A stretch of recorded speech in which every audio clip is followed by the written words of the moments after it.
everyone, this is Yana Smakula, member of Spellbinders design team. In this video, I'm going to show you how to create a classic Christmas card using dies from designer Rebecca Feakin, as well as other Spellbinders die templates. I will be using beautiful Cascading Grace dies, along with fun holiday stockings trio, and my all-time favorite 5x7 Knitting Basics A and B dies from Spellbinders.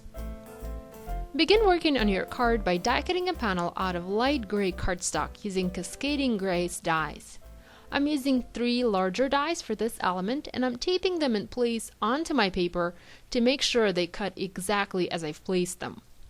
Using my platinum machine and my cutting sandwich and cutting this piece out.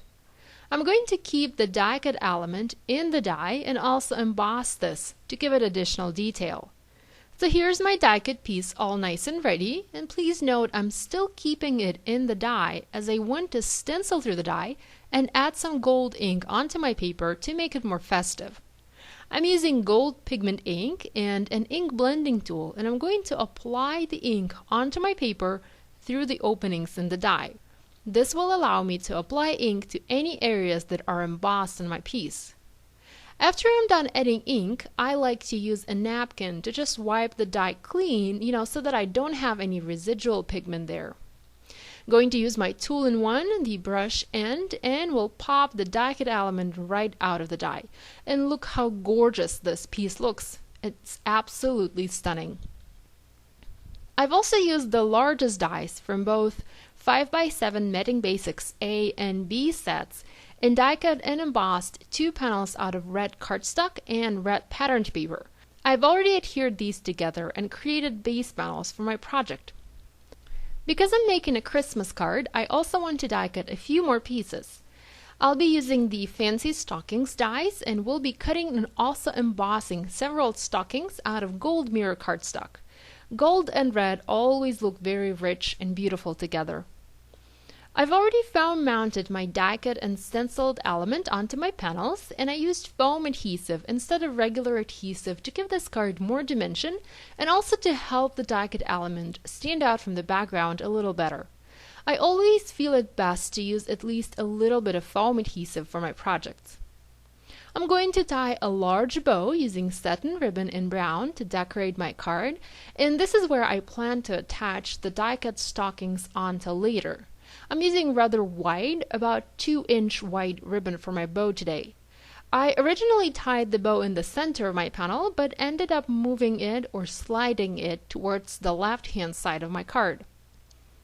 I used the same 5x7 Knitting Basics A and B die sets to die cut and also emboss 2 smaller panels out of red cardstock and gold cardstock.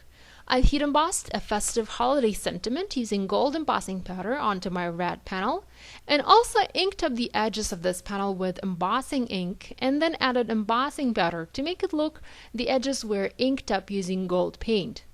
I'm going to use my tape runner and adhere the sentiment panel onto my gold panel.